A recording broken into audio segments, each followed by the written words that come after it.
25th of May, 1945 United States Navy Task Force 58, off Okinawa. Radar operators aboard the USS Bunker Hill tracked incoming bogies at 0600 hours. 47 Japanese aircraft approaching from Kyushu. Intelligence reports indicated these were Mitsubishi A6M Zeros, each carrying Type 99 bombs. What the radar couldn't show. These pilots had just consumed their final meal: rice balls, miso soup, pickled radish. By mid-1945, American intelligence knew Japan's food system was collapsing. Submarine warfare had destroyed 85% of enemy shipping. Yet these pilots kept coming. Hours later, most would be dead, shot down or crashed into United States ships.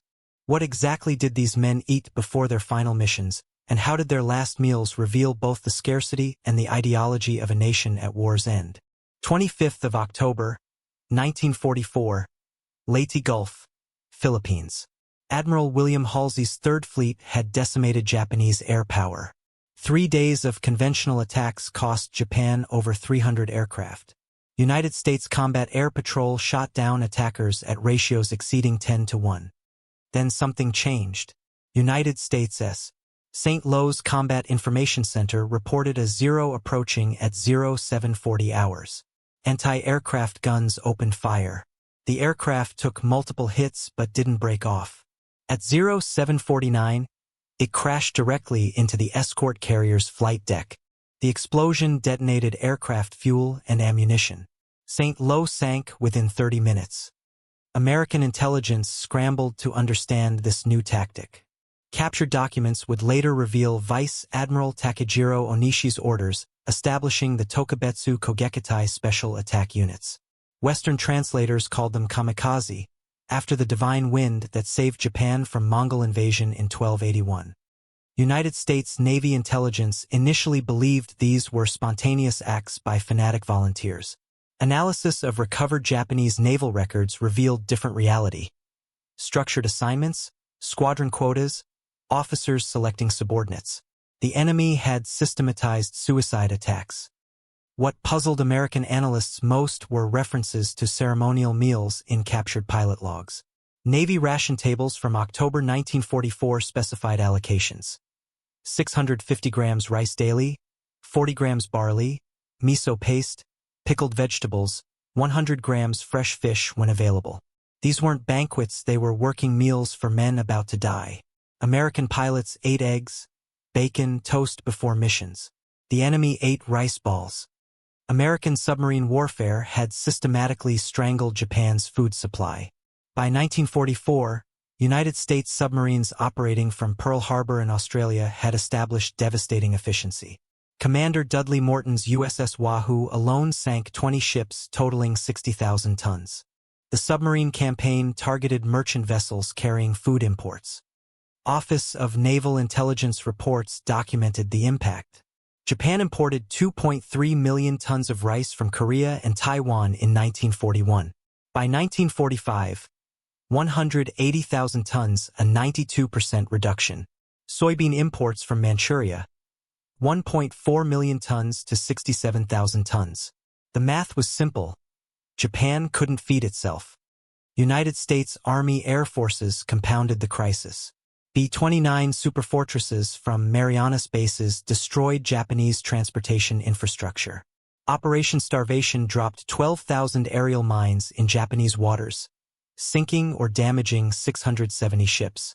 Food couldn't move from farms to cities, ports to bases. American intelligence intercepted Japanese Ministry of Agriculture reports from December 1944. Civilian rations in Tokyo, 1,400 calories daily. Military personnel, 2,100 to 2,200 calories. United States servicemen received 4,000 calories per day, nearly double the enemy allocation. The Strategic Bombing Survey later confirmed what operational commanders suspected. Japan faced nationwide famine by spring 1945. Rice production fell from 10.5 million tons in 1941 to less than 6 million tons in 1945. Yet somehow, kamikaze attacks continued. A starving nation still found resources for ceremonial last meals, though ceremony didn't mean abundance. March 1945, United States Navy Intelligence Station, Guam. Analysts studied captured documents from Kyushu air bases. The materials revealed daily routines at Kanoya, Chiran, and Kushiro primary kamikaze launching sites. American photo reconnaissance confirmed base layouts, barracks, maintenance hangars, mess facilities. What surprised analysts was the primitive nature of Japanese installations. No refrigeration units visible. Minimal mechanized food preparation equipment. Outdoor cooking areas using wood fires. Commander James Thompson's assessment noted, enemy subsists on pre-industrial food systems while operating modern aircraft. Intercepted Japanese pilot diaries, translated by Nisei linguists, described daily meals. Lieutenant Fujiro Hayashi's March entries. Morning, rice with barley, miso soup, 2 pickled plums. Noon, rice ball, dried seaweed, tea.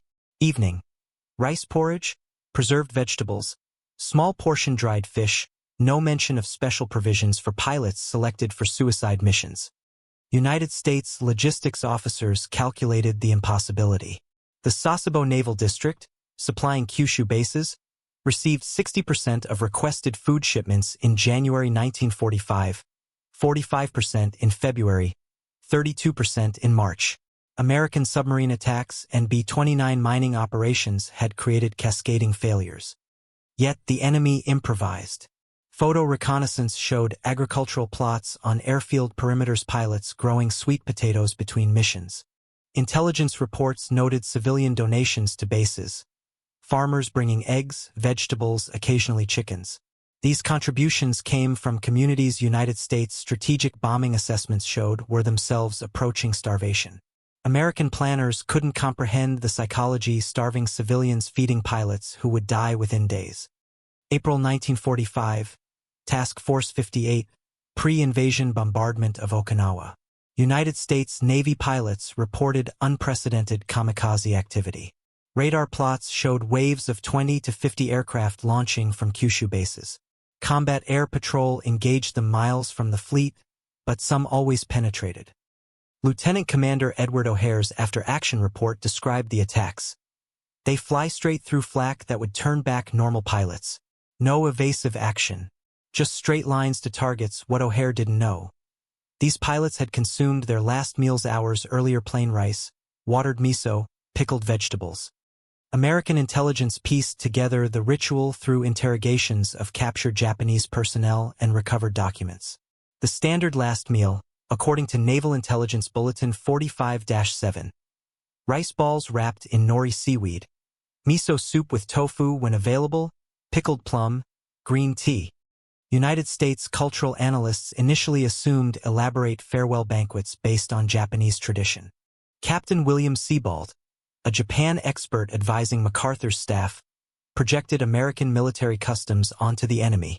Reality proved starkly different. Photographic intelligence from reconnaissance flights showed kamikaze pilots at long wooden tables, metal bowls, simple portions. No abundance, just young men eating basic food. The gap between American assumption and Japanese reality reflected broader misunderstandings. United States forces, supplied with ice cream ships and fresh provisions, couldn't imagine operating on rice and pickles. A kamikaze pilot's last supper resembled elementary school lunch more than military banquet. This poverty of resources made the attacks more puzzling. How did starving men maintain such determination? May 1945, United States intelligence analysis of Japanese sake production.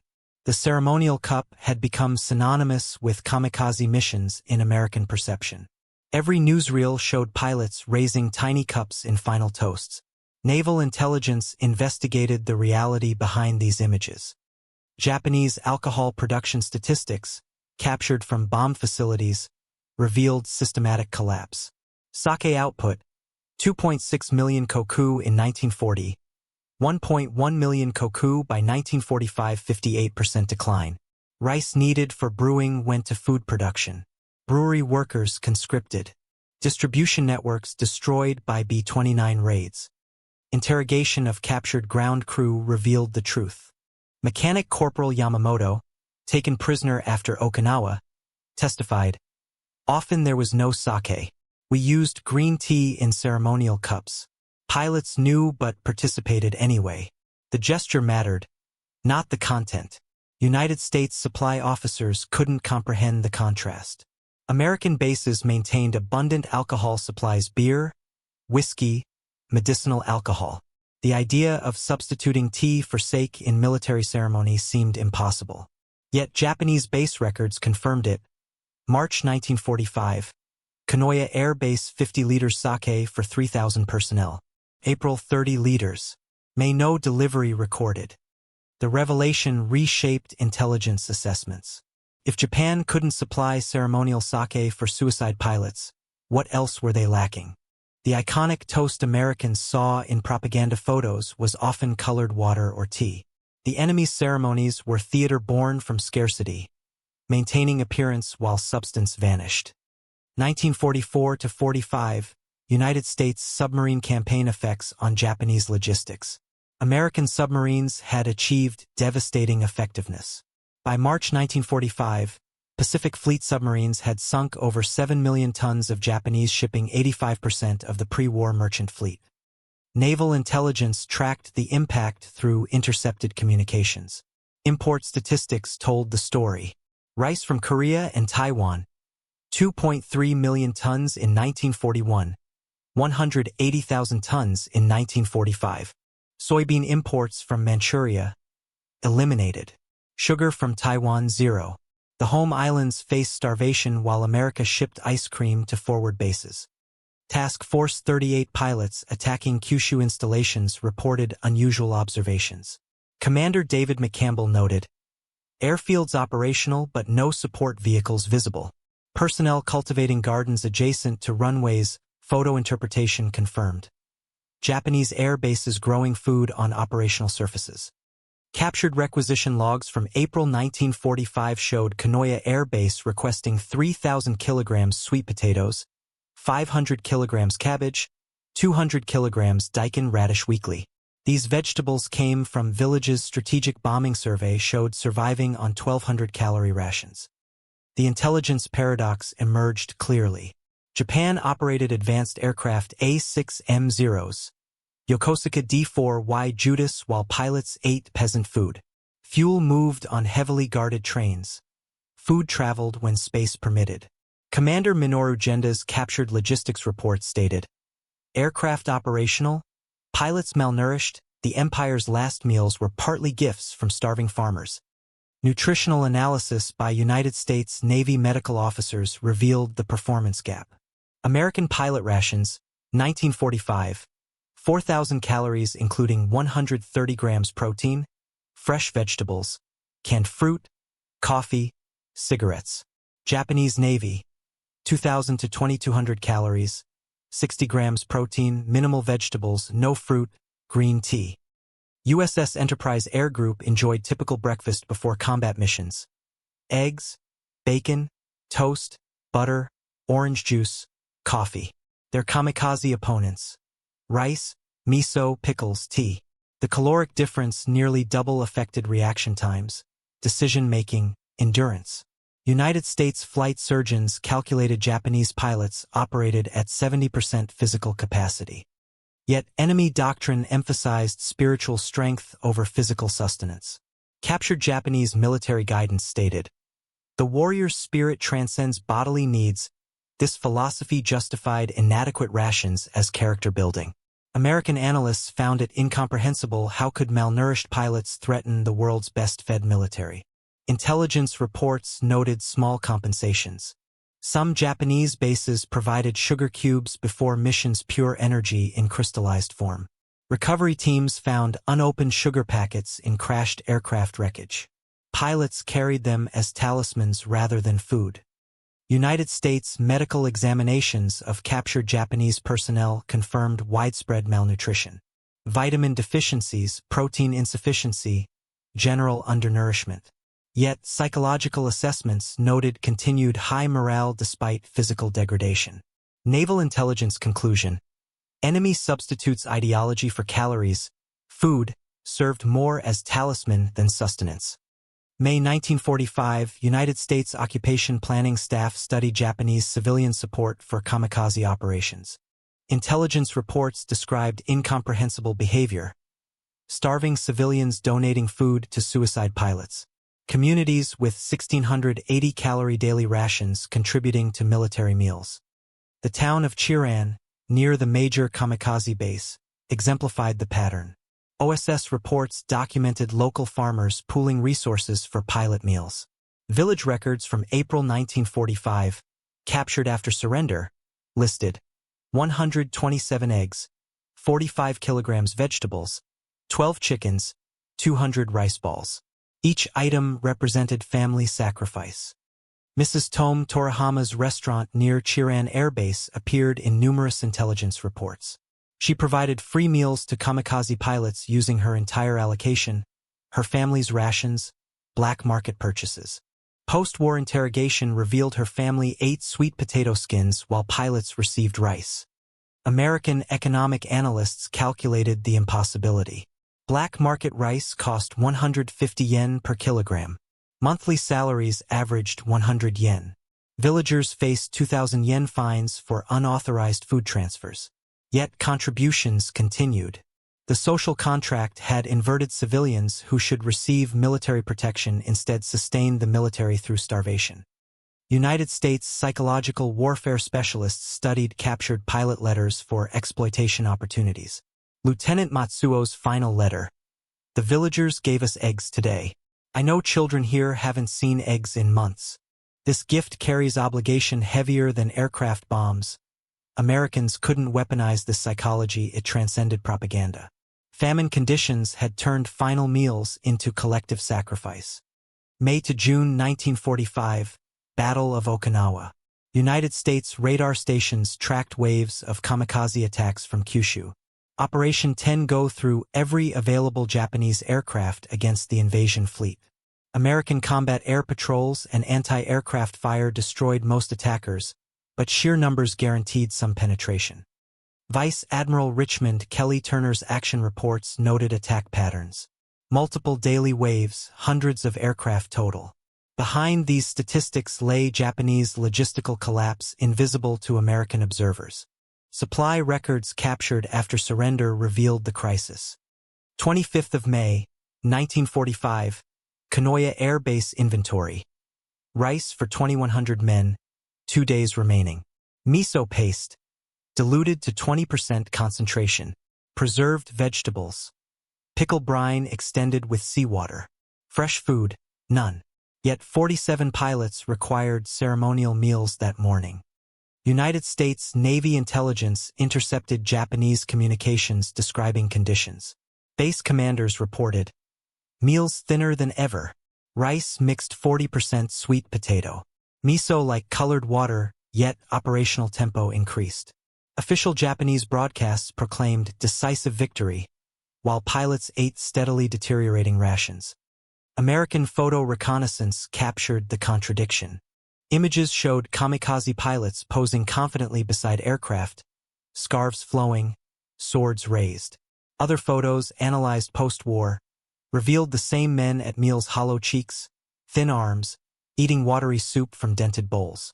The enemy sustained air operations despite conditions United States planners deemed impossible. Japan sent pilots to die on stomachs emptier than their aircraft fuel tanks. Okinawa campaign statistics framed the catastrophe. Between April and June 1945, Japan launched 1,465 kamikaze sorties from Kyushu. These attacks sank 36 American vessels, damaged 368 others. Cost: nearly all attacking aircraft and pilots lost. United States Combat Air Patrol claimed 10 to 1 kill ratios.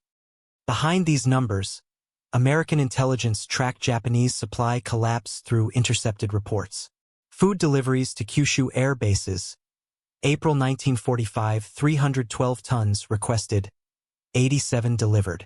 May 298 tons requested, 41 delivered. June 267 tons requested, 18 delivered. United States logistics officers calculated the impossibility. Kanoya Air Base housed 3,000 personnel requiring 6,000 meals daily. By June, supplies supported perhaps 2,000 minimal meals. Japanese commanders instituted single daily meal schedules. Non-flying personnel received half rations. Pilots selected for missions got priority, though priority meant standard rather than reduced portions. Naval intelligence intercepted Japanese Combined Fleet Report 45-127. Special attack operations may terminate from supply failure before enemy invasion, the recommendation. Concentrate remaining resources at critical bases, translation. Abandon peripheral installations, concentrate starvation. 21st of June, 1945. 45 aircraft launched from Kanoya against Task Force 38. United States intelligence later learned pilot meals that morning consisted of rice mixed 60% with sweet potato, water flavored with miso residue, 1 preserved plum each. No sake, no ceremony beyond perfunctory bows. They flew anyway. American forces couldn't comprehend how did starving men maintain operational tempo. Cultural analysis by United States occupation planners revealed fundamental differences. American military tradition included elaborate last meals for condemned prisoners: steak, eggs, ice cream, cigarettes. Individual choice honored even for criminals. Japanese kamikaze pilots received no choice, only ritual participation in collective sacrifice. United States Army investigation teams entering captured Kyushu bases found conditions that defied American comprehension. Mess facilities primitive by United States standards. No refrigeration, minimal cooking equipment, basic ingredients. Initial suspicion that food had been hidden proved false. There had never been more. Lieutenant Commander Jackson's August 1945 intelligence assessment observed, Japanese final meal tradition emphasizes form over content. Properly shaped rice ball carries more meaning than nutritional value. Ceremony of consumption matters more than consumption itself. This observation illuminated the gulf between cultures. American military culture emphasized individual comfort, even in death. Japanese military culture stressed collective symbolism. The kamikaze pilot's last meal wasn't about the pilot, it was about Japan, emperor, family honor. Budget comparisons reinforced the contrast. United States military food expenditure, 1945, $3.2 billion, roughly $21 per serviceman monthly. Japanese, approximately $1.20 equivalent. Americans ate to fight effectively. Japanese ate to maintain minimal function. The contrast between Allied abundance and Japanese ritual revealed two incompatible wartime philosophies. August 1945 through 1952, United States occupation of Japan. American forces documented extensive testimony from kamikaze base personnel. General MacArthur's staff initially planned war crimes investigations for starvation of military personnel. They discovered no deliberate starvation, just systemic insufficiency. Interrogations revealed adaptation within catastrophe. Japanese cooks testified they learned to extract maximum flavor from minimal ingredients. Techniques for stretching rice with sweet potato while maintaining texture. Creating illusions of abundance through careful presentation. Sergeant Tanaka, Chiran base cook, testified, "We knew the war was lost by spring 1945. We had no oil, no rice, no hope. Yet we continued meal ceremonies. It was all we could offer, not victory, not survival, just dignity in the last moment." American occupation forces witnessed continuing food crisis. Japanese civilians received 1,290 calories daily in 1946, slowly increasing to 2,100 by 1950. This prolonged hunger shaped Japanese national memory differently than American understanding. Western accounts emphasized exotic elements: sake toasts, samurai tradition, death poems. The mundane reality of rice and miso didn't fit romantic narratives. Hollywood depicted elaborate ceremonies that never occurred. Yet within Japan, the simplicity of those final meals became point of national pride, endurance through shared hardship. Japan's last wartime meals became part of collective mourning. Final historical assessment by United States Strategic Bombing Survey revealed the last meal's significance. The 1,465 kamikaze pilots from Kyushu consumed roughly 4,400 final meals, multiple missions scrubbed. Pilots returned, ate again before successful launches. Caloric analysis by United States nutritionists. Average kamikaze last meal contained 850 to 900 calories. Japanese civilian rations in 1945 averaged 1,680 calories daily. Pilots ate half a day's allocation in final hours. This wasn't celebration but compression, concentrating limited resources into symbolic moments. Recovered pilot letters, translated by occupation forces, provided intimate perspective. Lieutenant Hajime Fuji. The rice ball tastes of home. I carry it with me. Captain Yukio Seiki. First kamikaze mission leader. They feed us as heroes but supply us as expendables. Our glory is rhetoric. Our reality is rice and duty. His aircraft carried 250 kilograms explosives and 1 rice ball. The final documented kamikaze meal occurred 15th of August, 1945, Emperor's Surrender broadcast day. 7 pilots at Oita Air Base had prepared for afternoon mission. They consumed ceremonial breakfast. Rice, miso, pickles. Mission cancelled as they walked to aircraft. They returned to empty barracks, the war over, the rice consumed. American analysts concluded, these meals symbolized empire's collapse, food as Japan's final act of tradition facing defeat. The last meals weren't about death but continuity, maintaining form as content disappeared, performing rituals as meaning evaporated. In starvation, ceremony. In defeat, dignity.